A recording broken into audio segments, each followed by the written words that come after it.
Good morning, everyone. It's so nice to hear kind of the milling of voices and Jamie's beautiful music before the service starts. Like people in the room, things happening.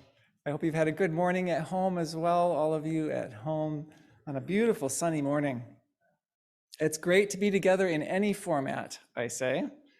I'm the Reverend Kevin Tarsa, for those who don't know me, and I invite us to enter our time together in humming and in song, both of which pace and synchronize our breathing for us. Good things. So we welcome Jamie Thomas Rose at the piano this morning. Yes, Jamie and Jordan are siblings, in case you couldn't tell. And if you are here in the room, I invite you to hum as a way to care for each other's well-being while we're in this smaller space. And if you're online, I invite you to sing out with Beth as your host online. Faya Ora Rose Touré wrote this song from within her experience as a woman of color, of being so often discounted, to give a voice to a message others might also need to sing. There's a river flowing in my soul. There's a river flowing in my heart, in my mind, and it's telling me that I'm somebody. Not everyone gets that message. So I invite you to take in and express as much of that message as you need this morning. And no matter where you are, consider rising in body or in spirit for the way it changes how we feel. And if it feels right, to let your body move as it will. I invite you to rise in body or in spirit and to sing.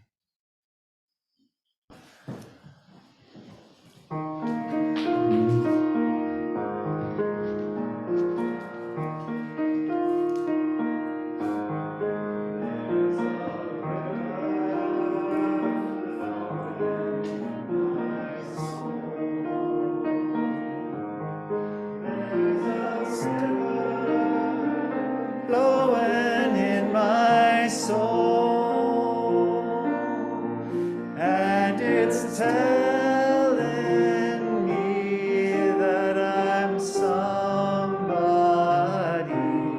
There's a river flowing in my soul.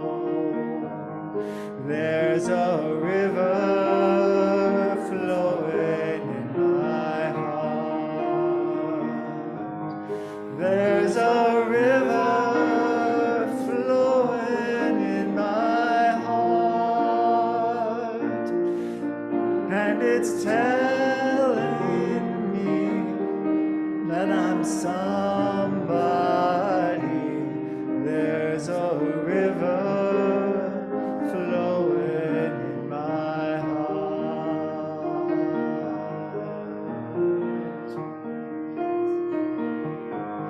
There's a river flowing in my mind. There's a river flowing in my mind, and it's telling me that I'm somebody. There's a river flowing in my mind.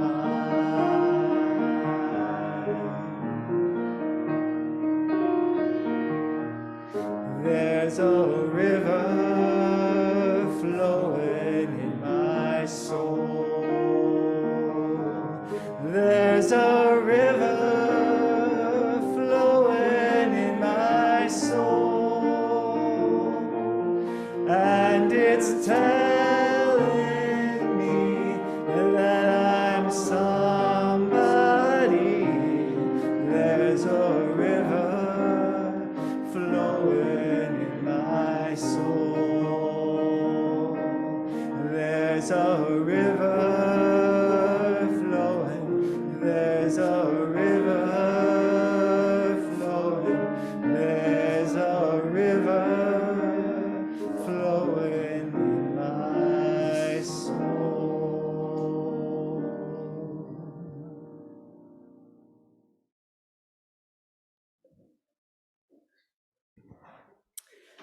Good morning, and welcome to the Unitarian Universalist Community of the Mountains. My name is Cheryl Morris, and Gail Johnson-Vaughan and I are your worship associates this morning. I hope you've enjoyed the sunshine this week, and that even with COVID numbers rising, you are finding some satisfying ways to connect with others and move into the new year. Continuing our January theme of living with intention, today we focus on our word for the year. I have a pretty clear memory of last year's service because it drew me deeper into the UUCM community. I had been Zooming services for 6 months or so I was more than a casual visitor, but I didn't really feel connected in any meaningful way. I remember 2 things about that service. The first was how really cool it was to see the word cloud form and change as people volunteered their words. That was my first clue about Kevin's technological wizardry, and we'll get to see some more of it today. Then there were the words, wonderful words, provocative words, illuminating words. I thought, wow, I would really like these people. It was a very warm and visceral experience, even over Zoom. I added my word to the cloud, actually 3 words, ease of being. It's a phrase that is often used as part of the Buddhist loving kindness practice, and it has served me well during the past year. Actually, I'm not quite ready to part with it, but I have chosen another to accompany it into 2022. The man who popularized the idea of choosing a word for the year, John Gordon, asserts that one word can impact 6 dimensions of our lives: mental, physical, emotional, relational, spiritual, and financial. Financial? That one came as a surprise to me, but it makes sense that it could. One more thing to pay attention to as we welcome our new word into our lives.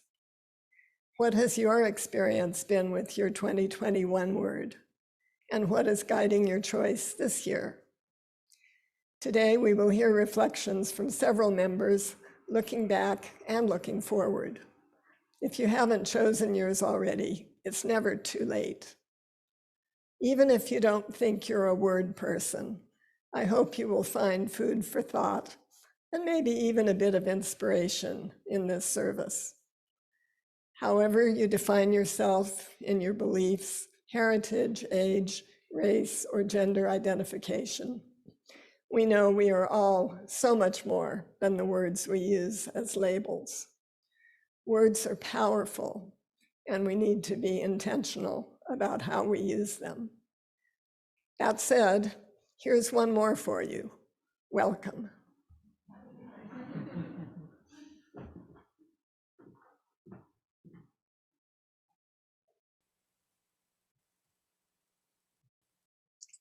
Thresholds by Florence Caplow. Sunlight streams through a rounded window. We kindle this flame, honoring the doorways in our souls, the windows through which we gaze at one another, the balconies where we catch glimpses of sky, the thresholds we stand on this morning, wondering, hoping, fearing, dreaming.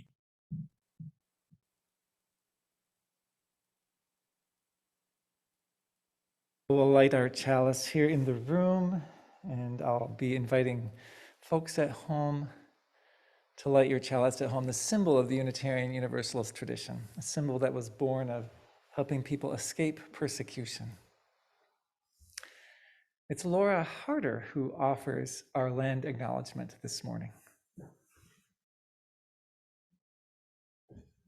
In our commitment to be in right relationship with the descendants of this area's indigenous people, we place a small basket of black oak acorns on our altar each week.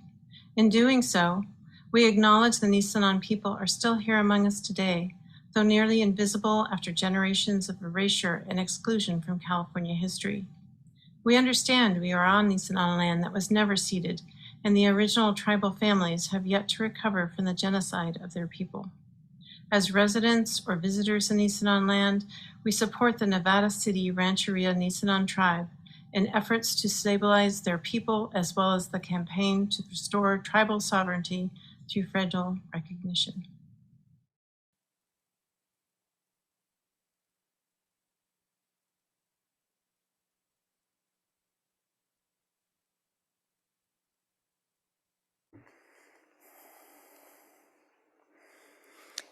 Intentions and Trust by Amy Lloyd. Today, I want to greet joy without a trace of suspicion. I want to open my eyes to the light without a blink of dread. I want to look at my past without a whisper of shame. I want to look at my future without a hint of fear. Today, I want to dance without pausing to think. I want to belly laugh without caring who hears. I want to open my arms and twirl in the sun until I fall breathless, free to be myself, full of joy that I allow to open, completely letting go without even a smudge of suspicion or a wink of hesitation. That's my intention. That's what I want.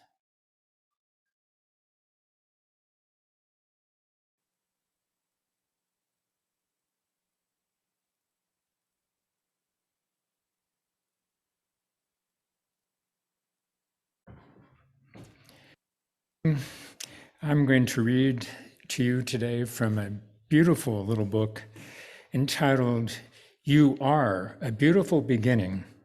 It's written by Nina Layden.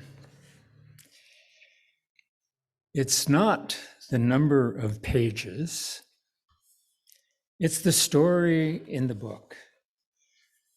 It's not how far you've traveled, it's the journey that you took. It's not remembering the lyrics, it's the singing the song in your heart. It's not creating a masterpiece, it's finding the courage to start. It's not knowing all the answers, it's listening to what others say. Excuse me. It's not about winning the game, it's having fun while you play. It's not making the most friends, it's loving the one who is there. It's not owning everything, it's bringing something to share. It's not being a hero, it's being part of a team. It's not putting up walls, it's about building a dream. It's not hogging the sunshine, it's helping others to grow.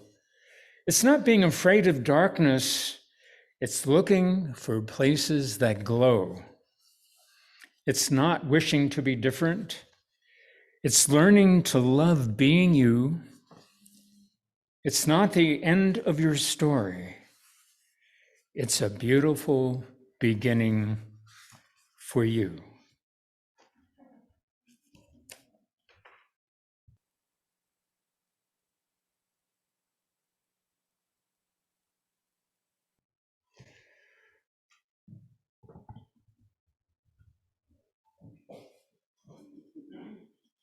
What a lovely story. You are a beautiful beginning. Oh, there's a message, right? There's a message to receive early and often in life. Thich Nhat Hanh, that beloved Zen master, died yesterday at the age of 95. An ally of Dr. King, a proponent of engaged Buddhism, which is Buddhism that seeks to right the injustices of the world. A wise teacher and a practitioner of powerful compassion. He invited us again and again to be aware and awake to the present moment. He said, if we're not fully ourselves, truly in the present moment, we miss everything. Since a stroke in 2014, Thich Nhat Hanh has not been able to speak. He's been communicating through gestures, which seems like such a beautiful metaphor for the way he lived his message throughout his life. With his invitation in heart and mind, let us be fully ourselves this morning, truly in the present moment, in this time we set aside each week to call on our compassion and caring, on our awareness of our hearts and what is moving in us, paining us, lifting us, calling to us.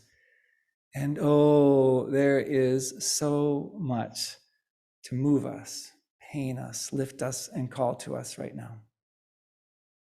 Let your prayers, let your compassion rise to the surface, accompanied by Jamie's music and by the presence of each other.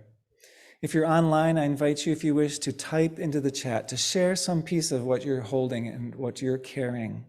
If you're in the room, I invite you, if you wish, to come forward and take a stone, let it represent what you are carrying and holding, and to place it in the bowl of water, to drop it in that bowl of water as an embodied ritual of all that you hold, as well as your commitment to respond to it.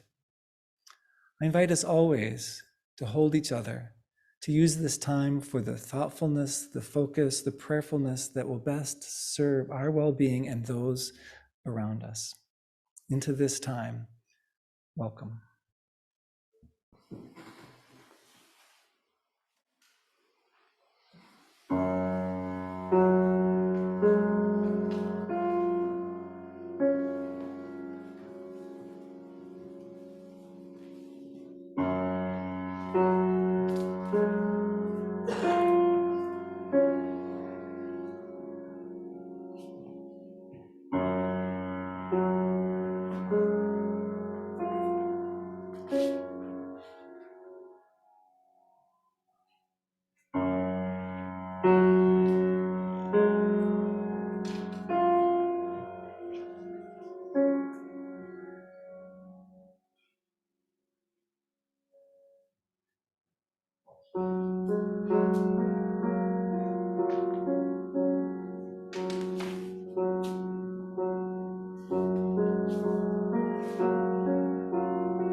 Thich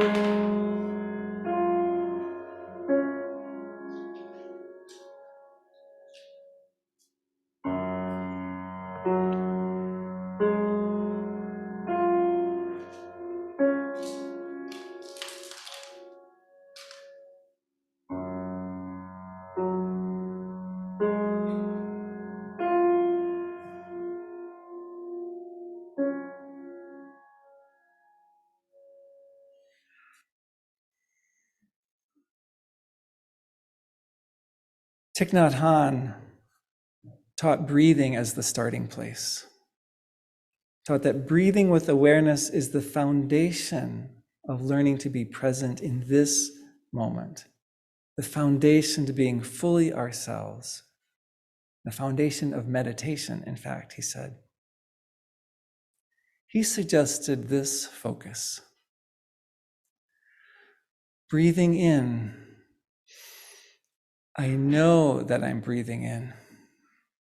Breathing out, I know that I'm breathing out. Breathing in, I know that I'm breathing in. Breathing out, I know that I'm breathing out. He taught that when we recognize our in-breath as an in-breath and our out-breath as an out-breath, we stop our thinking for a moment. And this, he said, is a miracle already. I invite us for a time together to breathe in, knowing that we're breathing in, and to breathe out, knowing that we're breathing out. I invite you for a time to breathe in, knowing that you are breathing in, and to breathe out, knowing that you are breathing out.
More and more of the time, may we be just so.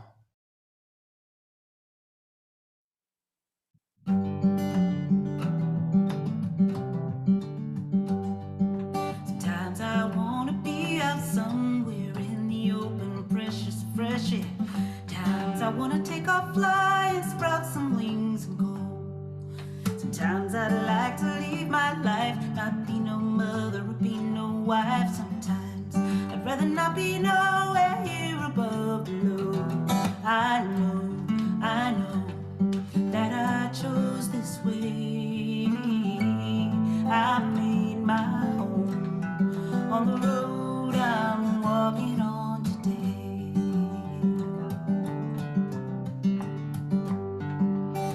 Sometimes I'd like to catch a train, I would hop that thing and just get away. Sometimes I fear it's all in vain, this running to and fro.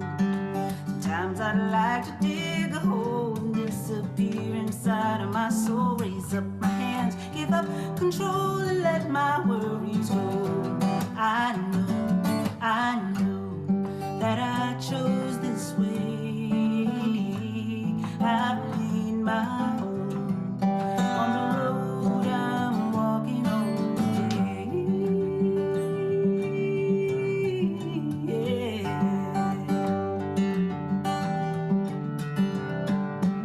Anybody here do everything right? Anybody here wanna make this life the best damn thing you ever did? When I'm not cleaning up my mess, I hold my hopes up to my breast and I give myself a little rest and just enjoy the flow. Sometimes I think it's not all bad and I make the best out of what I have. And when I'm at my very best, I'm learning as I go. I know that I chose this way. I make my home on the road I'm walking on today. Yeah. And I'm learning as I go.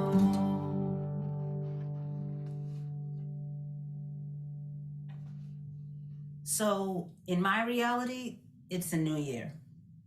You could be watching this at any time, and so maybe it doesn't feel like it's a new year to you, but you could also think that every minute sparks a new year, a new opportunity to make decisions and choices about how you want to show up in the world. I definitely am intending to be more deliberate that way. And so just because it happens to be the beginning of January is kind of a neat opportunity for me to like turn on the camera and make some proclamations about my intention. Lately, I've been dancing with the phrases, have a plan and follow your heart, right? So like being aware of what I intend for my trajectory to be and where I want to go, but being heart-focused, heart-centered, and letting love and my desire to show up as love in the world be what actually propels me forward. That's working for me. And this is a song that's about, I guess, showing up in the moment, sometimes full of joy and hope and excitement, and sometimes, not. But in each moment, showing up, making that decision to show up.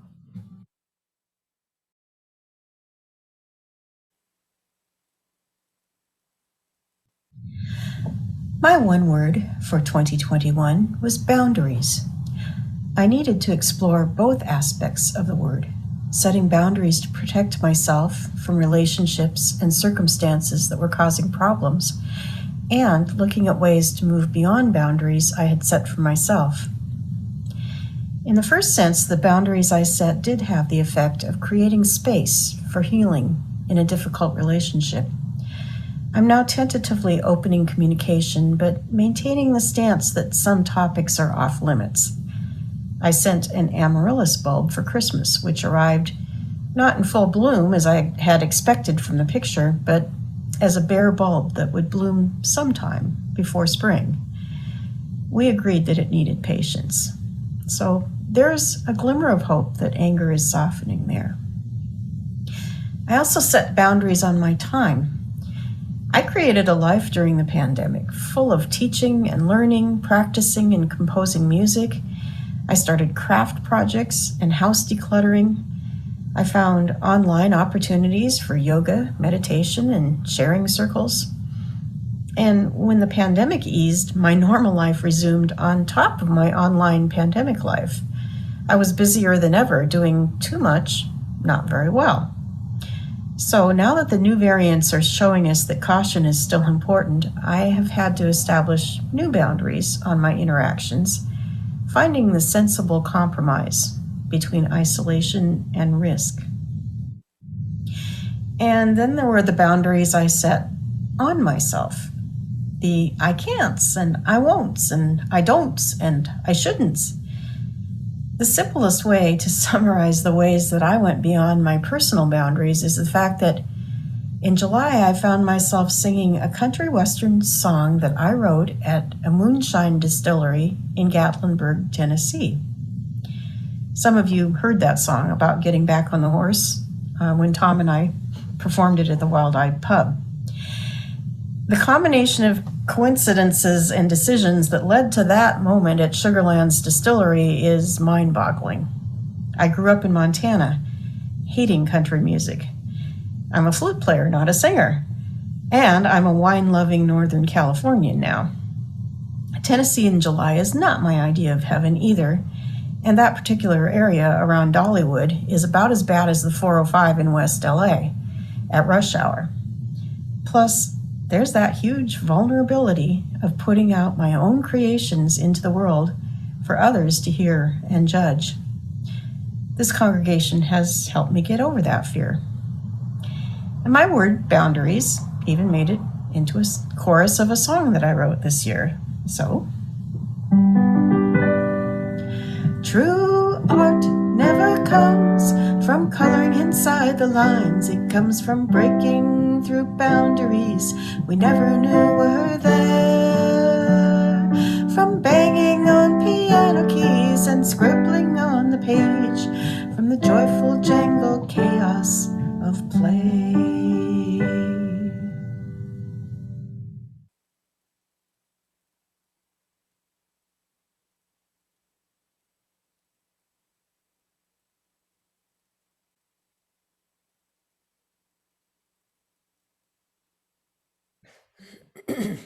So I have the privilege of reading Marilyn Winter's reflections.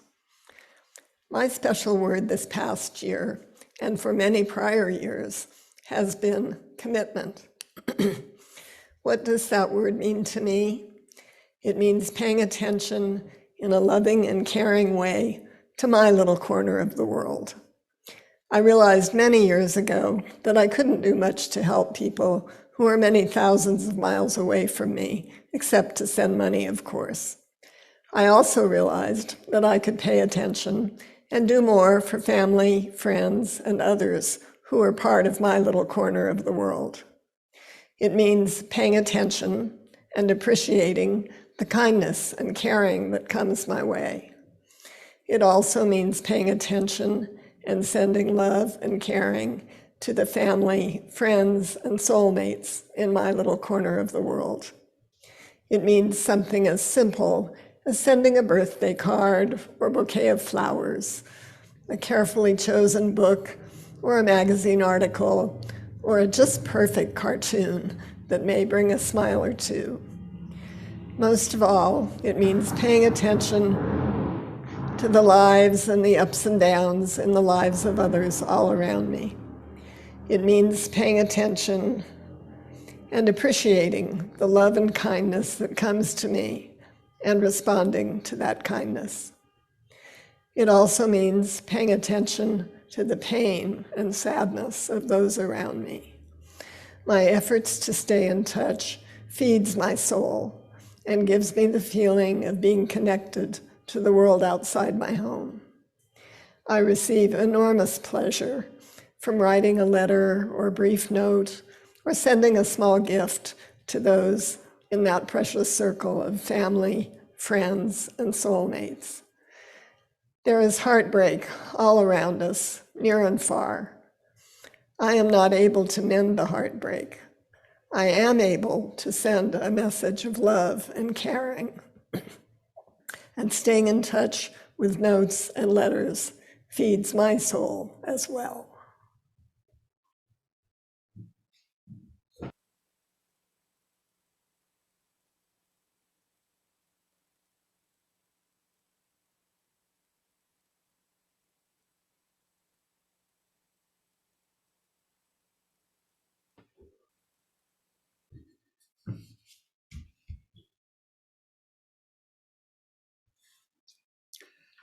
My word for the year is unload.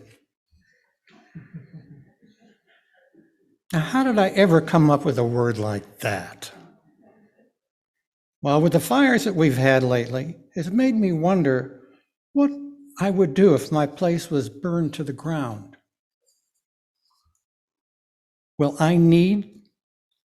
will I really need? Well, I'll need some clothes, toiletries, maybe a bit of cash. So that's my go bag. How far will that take me? It was like getting ready for a trip. Maybe I should throw in a jacket on the trip. So I'll throw one in. So many people in this world get by with what we take on a 1-week trip. So what is all this stuff that I feel that I need? So I'm at a time in my life that I've lived most of it. So what's ahead? Well, we all know what that means. I leave, and there's a whole bunch of stuff left behind. Is it fair to saddle someone else to deal with all that stuff I think I need? No, I don't think so. So make it easy for those I leave behind. What does that mean? It means that I will be the one to toss it, share it, or pass it on to those who need it, or those who will take care of it. So how do I get there? Unload. There's stuff that I haven't used in years. So it's my responsibility to pass it on. Passing it on to those who might need it. Finding a good caretaker takes a bit of doing. But who could do that better than I? I'm sure that I'm not the only one facing this situation. But for me, now, the word is unload.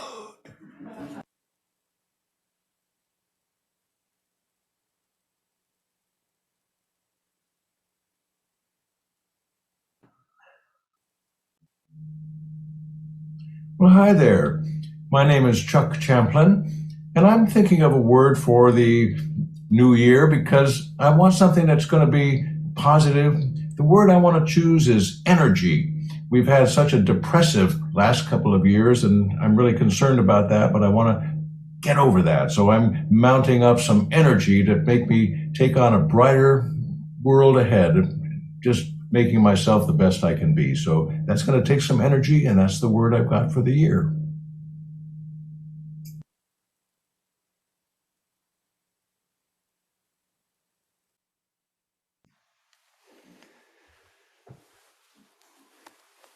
Thank you, Kate and Marilyn and Christy and Chuck for reflections on words for the year, a couple from last year and a couple for next year.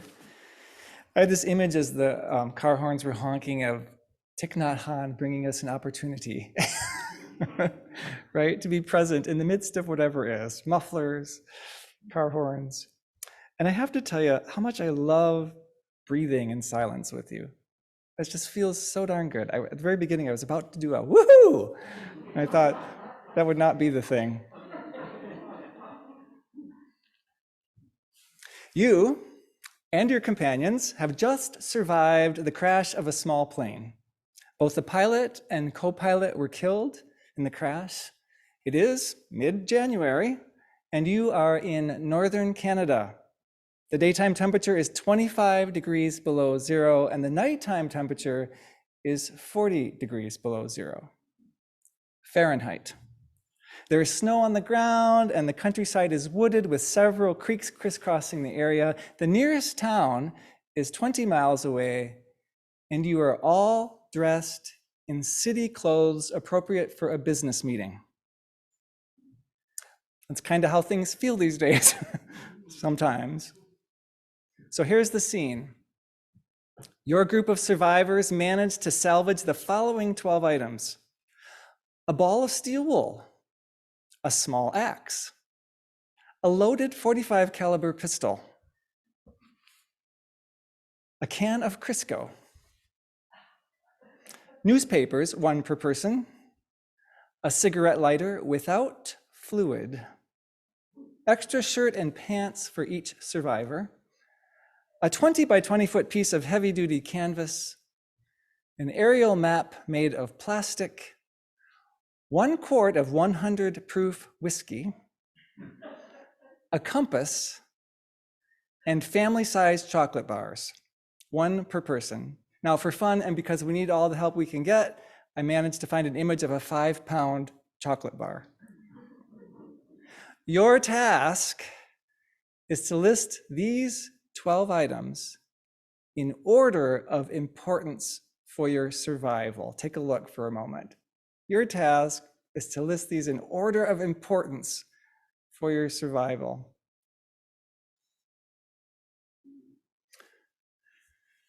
Thanks. Again, this is where we are. We have crash landed, or are constantly crash landing lately, or are preparing, bracing ourselves for a crash landing in the wilderness. And we will need to work with the items that are within reach. The question is, which items within our reach will best support our survival? Now, some of you will recognize this as a team building exercise given to groups. When I did this one, or one very much like it many years ago, we were even given a map of the area, which just showed woods and water in every direction. We were asked to rank those survival items on our own first, in order of importance. And then we had to come up with a group list that the entire group agreed upon.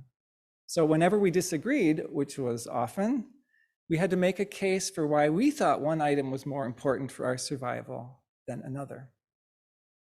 Then our answers were scored based on the answers given by an Army wilderness survival expert, with their explanations for why they ordered the list the way they did.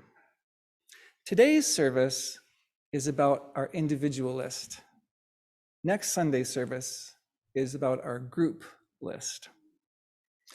Our annual invitation to choose a word for the year is an invitation to notice what's within your particular reach right now, in the midst of what feels like a frozen wilderness, perhaps sometimes, maybe even surrounded by the debris of a crash, and to choose a word to keep with you that might support your well-being, your growth, your courage, your centeredness, your compassion, your joy, your hope, your sense of connection, your survival, maybe even your thriving. Not all at once, but over the course of the years, you keep bringing that word into conversation with your life as it's happening.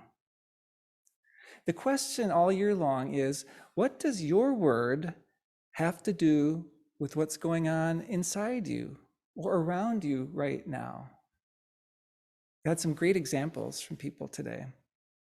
How many of you chose a word for the year last year? Did you travel with it? My word for this past year was release. In the midst of the pandemic, as well as at this point in my life, I felt the need to learn to let go more if I could. To let go of perfection, of unrealistic expectations, of the illusion of control, among other things. I'm a slow learner when it comes to such things.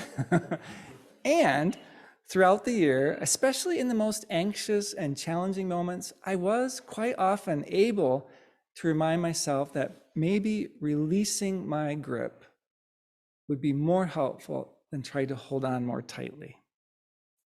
And very often remembering just to think about that possibility helped. A little over halfway through the year, I kind of forgot about my word, though I kept up that pattern of trying to remember to release. And then come this fall, in that whiplash of pandemic living, I realized that every day was throwing at me many invitations, demands really, to let go. So much so that my well-developed skills in getting around those demands were failing.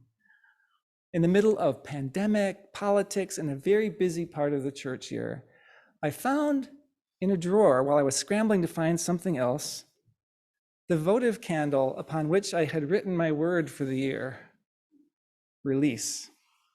I sat down right then, lit the candle,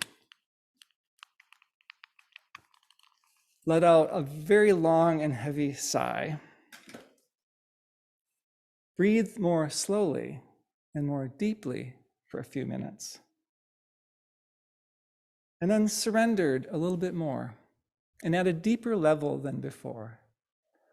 In some surprising way, even letting go of letting go. One way to think about choosing a word for the year is to find a word that speaks to what you sense you're most needing for your survival or your thriving at this point in life. The survival experts point out that in that cold northern Canada scenario, preserving body heat and preventing heat loss are by far the most important needs. And a number of those 12 items, in fact, almost all of them, can be used in various ways and to varying degrees to help a person keep warm. What are you most needing? And what's one of the many possible words that might speak to and help you to explore and address that need? Is something missing in your life right now? Is there something that's chafing, that's rubbing? Is there something that's calling to you, that's tugging at your heart? Is there a truth that you know that you're just reluctant to accept? For some of us, figuring out that need is the most difficult part of choosing a word. In our survival scenario, one of the questions my group argued about for a very long time was whether or not someone should try to get from the crash site to the town. The survival expert said that once our group of stranded survivors has found ways to keep warm, the second most important task is food, help, to attract the attention of the search planes, right, to get help.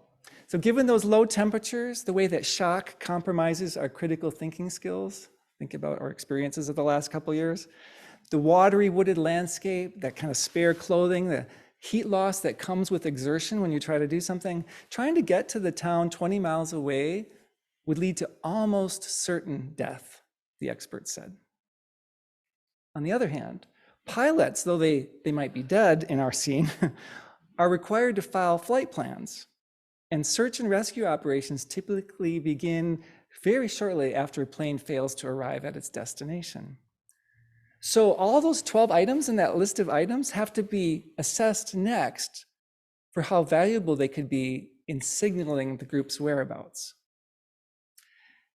Is there a shiny lid on the Crisco can, for example? Now this is from a time when Crisco cans had metal lids. Shined up using the steel wool, a metal lid like that can reflect enough sunlight to generate 5 to 7 million candle power, which is bright enough to be seen beyond the horizon,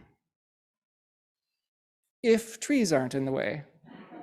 And even if there are trees in the way, if someone climbed a tree and this lid was the only thing the group has for signaling, that group would have a better than 80% chance of being rescued within the first day, if all they had was that shiny lid. A Crisco can lid, who knew?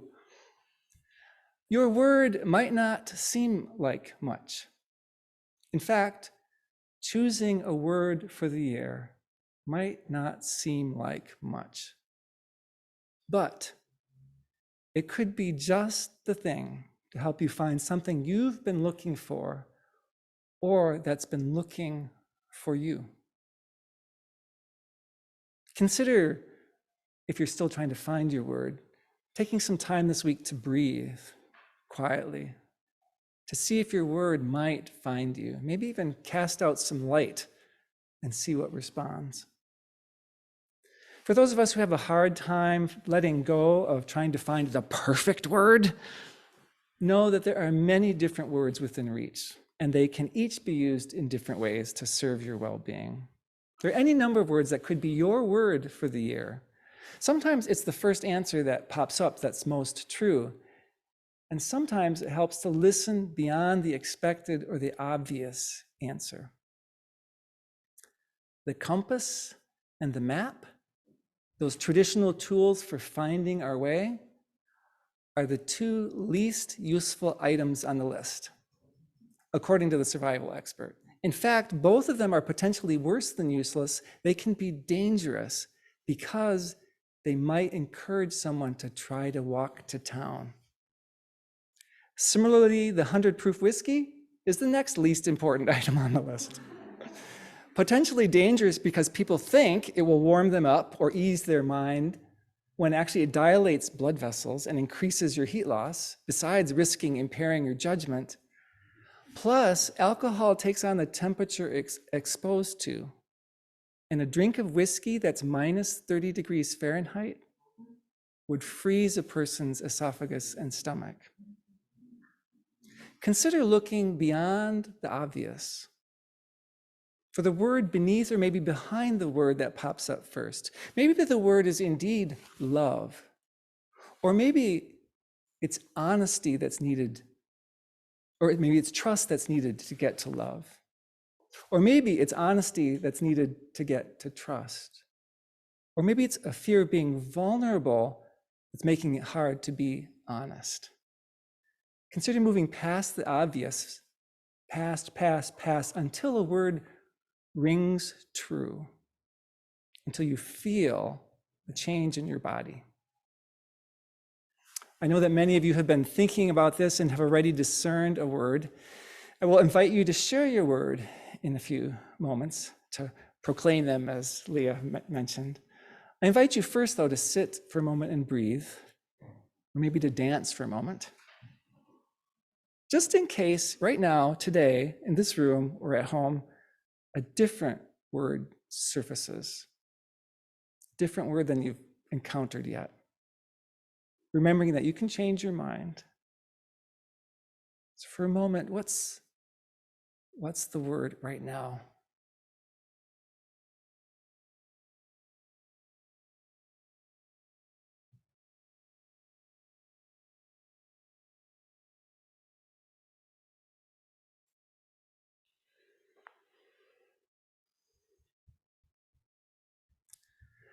So we're going to draw on technology to pool our words.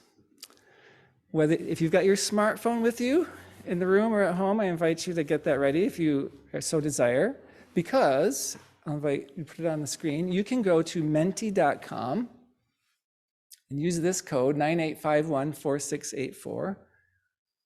Or if you're at home, you can hold your phone camera up to the QR code. It'll take you to a link, and you can do this and still stay on Zoom at the same time. If you're in the room, you might think about finding someone near you who does have their phone out and saying, hey, would you put in my word? And in a moment, I'll invite people. For people in the room, you're welcome to write on the card your word. You're welcome to write on your card, and we'll share them in a moment. Online, if you have no other way and want to type into the chat your word, we'll gradually get your word into a word cloud that we'll share. So my word for the year is present.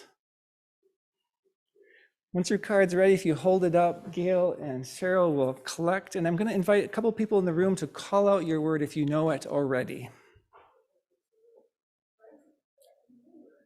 What was that? And it's okay to repeat. So we have 2 presents, and that was mine as well. So we have 3 of those already. Other words? Compassion. In the room, what else? Patience. What? I heard another one? Energy.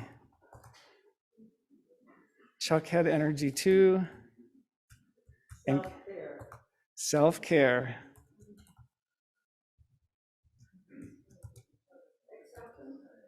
Unload, acceptance. One more in from the room. Opening.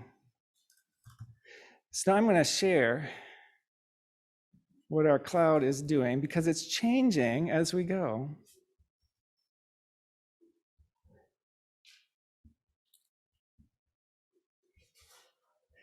And in the room, you'll probably need to look at the screen in the back to see this.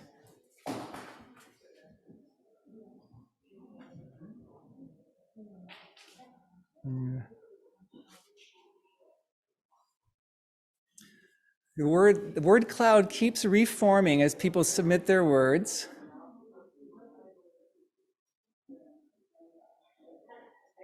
And the words that are used most often show up larger than the others. I see release, self-care, present energy as a little bit louder.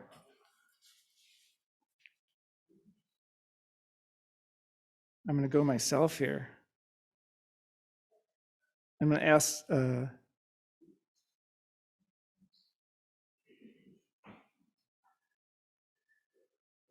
9851 4684.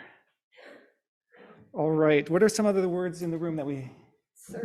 Search. What else? Act. Adventure. Love.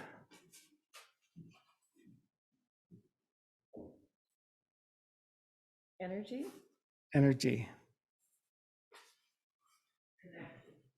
Connection. Painting. Practice. Moment, practice. Unload. Openings.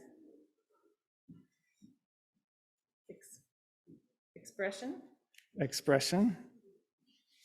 Trust.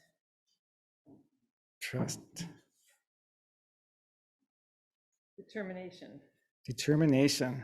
And Forgive.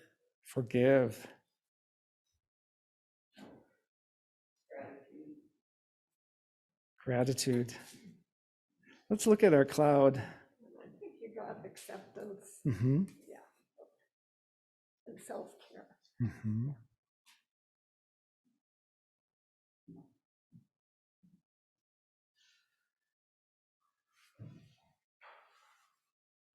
Still present, compassion, presence, self-care, some of the largest. Release, relax, listen. Smaller ones, creativity, warmth, pause, joy, alive, adapt, tolerate, contentment, outward, thrive, try, liberate, spirit, reach out, set free, flexible, discovering, fortunate, simplify, beauty, reimagine, open, renewal. So we'll keep putting words. I'll do another final show before the service ends of what's on that list. Beautiful words. As I appreciate your naming, Cheryl, that you were moved by seeing people's words and what that told you about the community, that those were the word choices. I think that's so important and true. Choosing a word for the year might not seem like much, but spending an entire year with the word gives many chances to draw on it in new ways, like the items on the survival list, which are often most helpful when used in out of the ordinary ways, like using newspaper as insulation under your clothing, for example, or as a megaphone for a verbal signaling device. May your word for the year, whichever you choose, and I invite you, if it's not ready today, somewhere between now and next Sunday, to find your word, let it be the one and go with it. Or to let your word choose you this week, if not already. And let it be a helpful companion in this challenging and confusing landscape, helping you live the intentions that are most true to who you are right now in this moment. So may it be. And P.S., take the steel wool and the lighter with no fluid.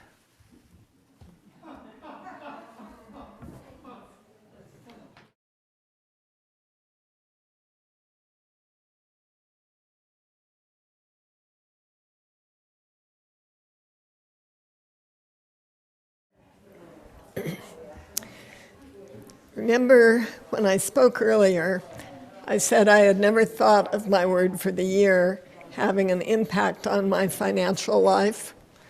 Upon reflection, I realized that many faith traditions, including ours, consider generosity to be a spiritual practice. Here at UUCM, we hold an intention to care for our church and its members, and as a community, we extend this extension beyond our walls to those in need. 25% of our offering each week goes to support a community nonprofit that shares our values.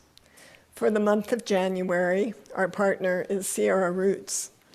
We've been learning about Sierra Roots in the past weeks, and their mission statement is worth repeating. Sierra Roots takes a relationship-based approach in our work with homeless people. We are dedicated to listening to homeless people and collaborating with them to make progress in their health, self-reliance, and action plans for secure, safe homes. Although we're not passing the basket in person, your generosity remains essential to our ability to sustain the work of our community. There are several ways to contribute.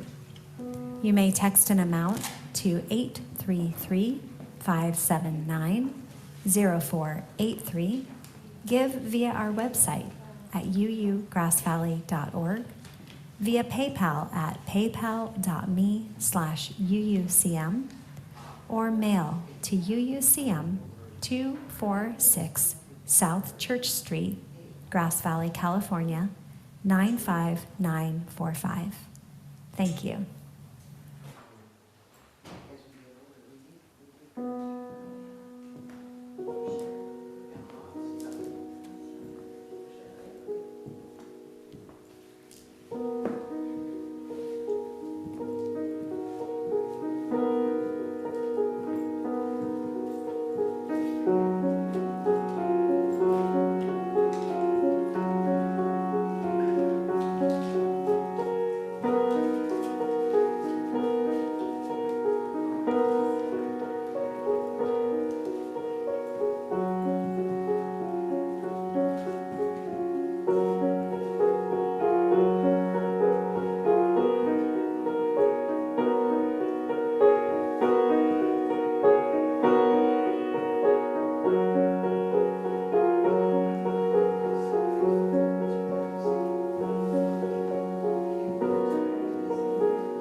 Thank you for your generosity.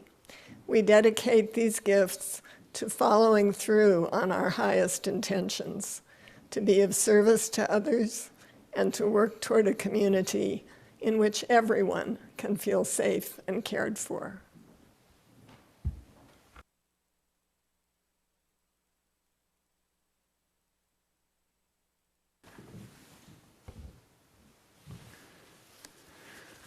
Oh, thank you, everyone. Cheryl, thanks for being our lead worship associate with Gail this morning very much. Beth, for someone pointed out on the host, Beth's really warm chat hosting. Thank you. Thank you for that.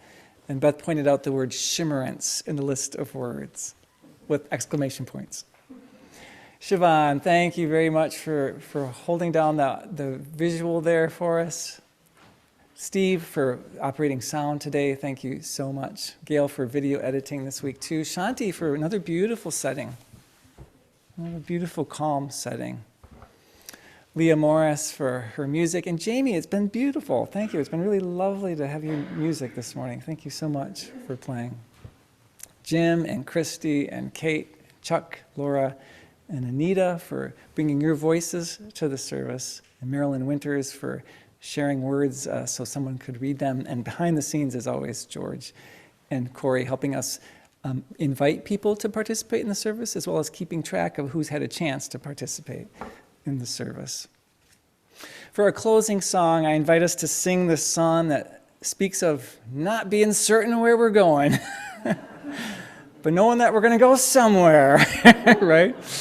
And I invite you, always, when we get to the woyayas, and in the room again, I invite you to hum for now until it's a little bit safer and at home to sing. But when we get to the woyayas, to let those just express what you need to express about life at the moment and this journey, which has so many unknowns and uncertainties in it. I invite you to rise in body or in spirit and to join in, either humming here or singing at home.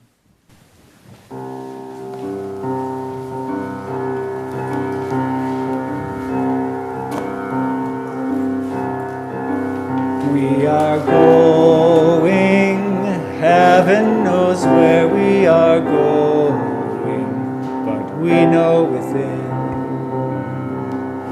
and we will get there. Heaven knows how we will get there, but we know we will. It will be hard, we know, and the road will be muddy and rough, but we'll get there.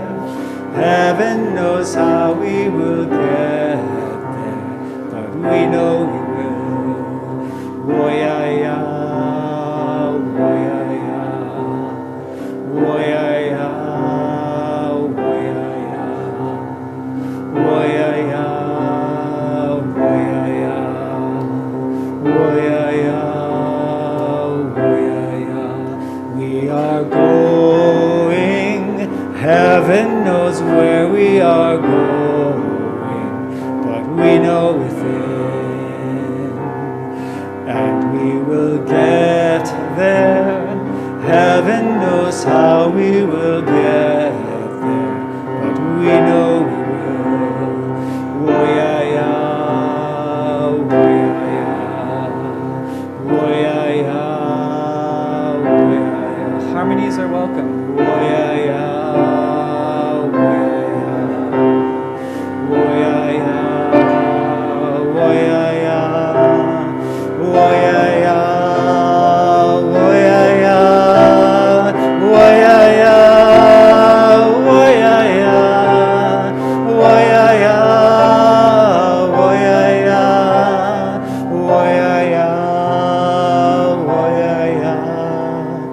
Woyaya, woyaya, woyaya, woyaya, woyaya, woyaya, woyaya,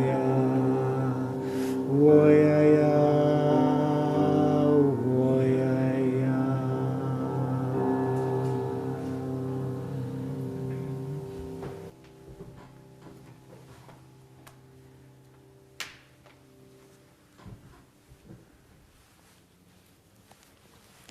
I love the Lily Tomlin quote included in the slides before the service. It's actually written by her longtime partner, now wife, Jane Wagner.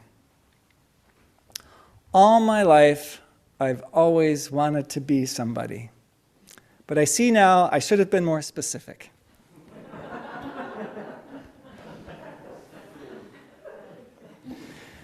Though we might not know exactly where we're going, the spiritual practice of traveling with the Word for the year is a chance to reveal a little bit more of that specific somebody of us, to tap into that river that flows in us, in our minds, in our hearts, in our souls. As Leah Morris puts it with a slight alteration, I know that I chose this way. I made my home on the road I'm traveling on today. With intention, may we find ourselves at home wherever we are. So may we be. And I invite us into this weekly ritual of a community benediction. Words, good words, we speak together to remind us of what matters and that we are not alone in this journey. I invite us to share together. Let us carry the flame of peace and love until we meet again. In the interest of time, I'm going to hang on to the word cloud, but I'll be posting it in e-chalice, etc. this week. Just a reminder for members and friends, today there's our mid-year business meeting, updates on things, as well as a chance to vote on the justice task forces. Very cool things. You may pick up letters that you may send to people to help stop the mine. They'll be out at the table with people to help you with those until noon today.